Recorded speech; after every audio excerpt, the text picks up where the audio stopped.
Bonjour, nous avons déjà commenté à plusieurs reprises les différents rapports du médiateur de l'assurance qui sont présents sur le site en ligne de la médiation de l'assurance.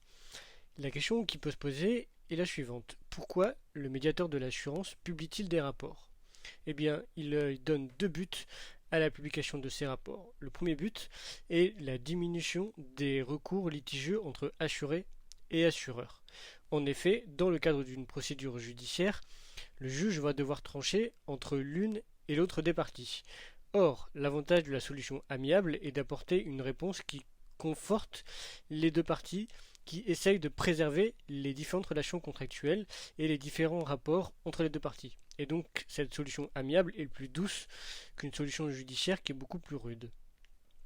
Également, l'avantage de solliciter le médiateur plus que le juge, c'est la diminution de l'inflation judiciaire des rapports entre assureurs et assurés. Cette dimension de l'inflation n'est pas négligeable puisque l'on sait qu'aujourd'hui les juges sont extrêmement pris et n'ont parfois pas le temps d'instruire l'intégralité des dossiers comme ils le devraient. Le deuxième but de la publication de ces différents rapports, c'est de permettre aux assureurs d'avoir connaissance des problèmes que eux ont rencontrés d'un point de vue beaucoup plus général, mais également de connaître les différentes problématiques qui peuvent exister dans les autres compagnies d'assurance sur des produits similaires. Par exemple, la plupart des compagnies commercialisent des contrats d'assurance vie.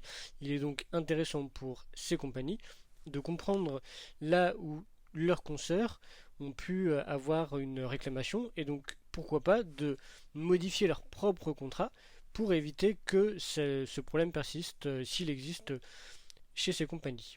Ça peut être également une solution intéressante de publier ces rapports pour que le grand public puisse avoir connaissance de ces litiges qui opposent assurés et assureurs et pour que ces mêmes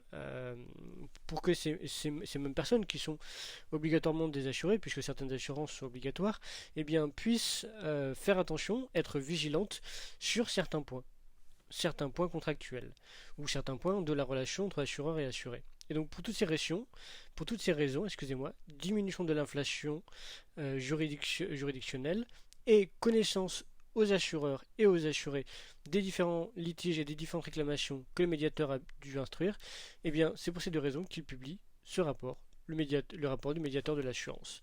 Chaque année un rapport est publié et nous allons essayer d'étudier tous les rapports de la médiation de l'assurance depuis 2017.